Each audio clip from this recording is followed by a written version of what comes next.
Se ha incorporado con nosotros Víctor Suárez, él es también ingeniero agrónomo de la Universidad Autónoma de Chapingo, es integrante del Consejo Nacional de Organizaciones Campesinas y de la campaña Sin Maíz no hay país.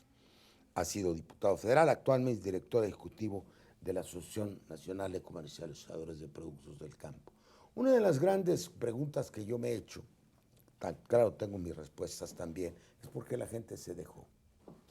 Cuando la Unión Europea, cuando empezaron los primeros acuerdos en 49, 50, integración, hubo manifestaciones de campesinos franceses tomaron las fronteras y los campesinos y las organizaciones exigieron a los gobiernos el nivel de subsidio agrícola que ahora tienen. En Estados Unidos se defendieron los productores, les dan por vaca, les dan dinero para que sigan la producción. ¿Por qué en México no se defendió a la gente? Más que en la campaña del 88, que sacamos todos estos temas y que tratamos de evitar, la famoso Tratado de Libre Comercio. ¿Por qué la gente se dejó? Tú que eres organizador social. Exactamente, este fue uno de los argumentos por los cuales Salinas impuso el Tratado de Libre Comercio. Era un gobierno surgido del fraude electoral, un gobierno debilitado, un gobierno anuente a las presiones estadounidenses, y el contexto de la organización campesina en ese tiempo era un contexto de organizaciones controladas por la CNC, controladas por el PRI, y con expresiones autónomas independientes que de todas maneras hicieron una gran oposición al Tratado de Libre Comercio, no solamente aquí en México, sino en Estados Unidos. En el Congreso de Estados Unidos estuvo a punto de ser derrotada la propuesta de George Bush, y tuvo que sacar aún más negociaciones, más prebendas del gobierno mexicano, los llamados acuerdos, las cartas paralelas sobre el tema del azúcar y otras prebendas que se le dieron a los congresistas. George Bush porque la negociación del NAFTA la vino a hacer Clinton. Sí, finalmente la negociación la hizo George Bush padre, y el acuerdo del Congreso que logró Clinton, pues ya estaba él en la presidencia de Estados Unidos. Pero sí hubo grandes presiones. No tuvimos la capacidad para frenar ni en México ni en Estados Unidos, con otros aliados de organizaciones de granjeros que también se oponían al Tratado de Libre Comercio, y organizaciones sindicales y ambientalistas. ¿Y por qué los canadienses no cedieron y nosotros? Los canadienses sí lograron preservar lo que ya habían negociado en su acuerdo de libre comercio previo con Estados Unidos, como dejar a un lado las industrias culturales, como dejar a un lado los sectores avícolas y de lácteos, porque tenían un gobierno que reflejaba de mejor manera los intereses de los canadienses en México, y teníamos un gobierno entreguista y debilitado.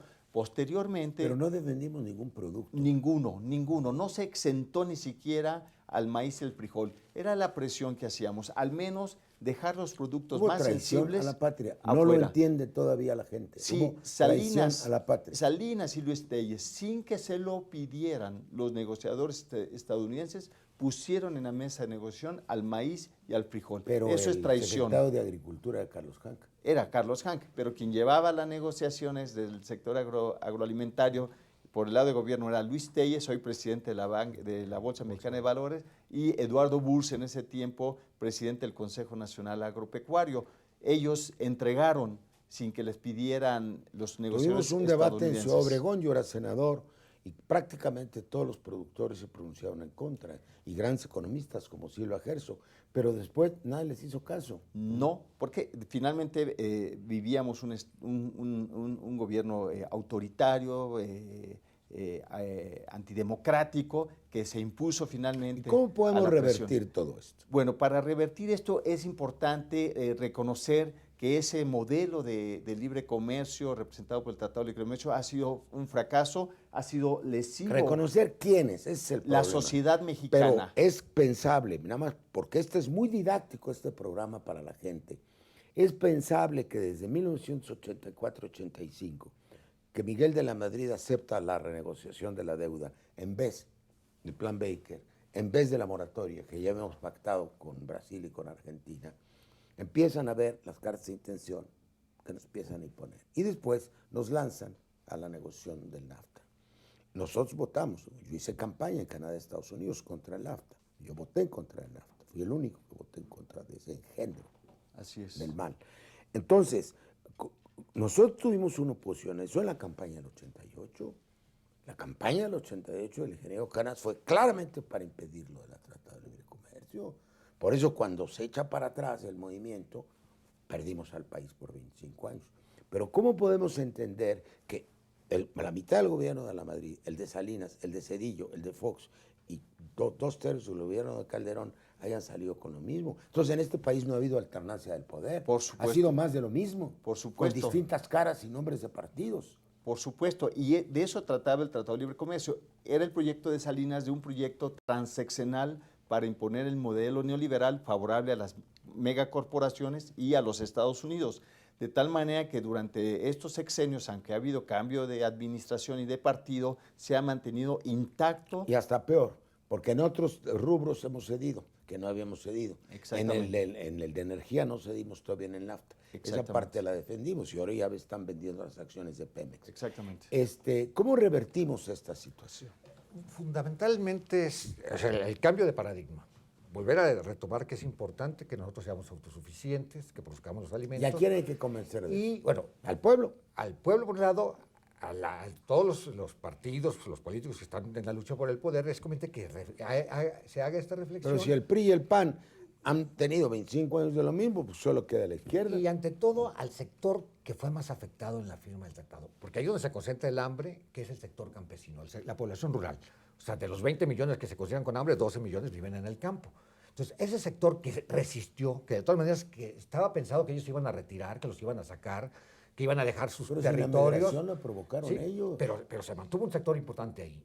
Porque pensaban que las zonas de Oaxaca, de Guerrero, pues iban a estar abiertas para las mineras, porque ahí detrás del Telecán, de sacar a esa gente del campo, era que hubiera inversiones de mineras, la tercera de parte turismo. del territorio nacional, acabo de hacer un programa aquí, está concesionado ya a las mineras. Así es. Entonces, era muy en contra de esa población. Entonces, esa población que sí se mantuvo de todas maneras. De los 5 millones de unidades de producción del país, de producción rural, el 70% son todavía de una economía campesina. Ahí resistieron, aguantaron. Pero ahora ellos son los que nos van a dar la seguridad de que podemos producir los alimentos, duplicar la producción para las generaciones futuras, para el 2020. Pero eso requiere reformas de la conciencia pública, un cambio de política económica.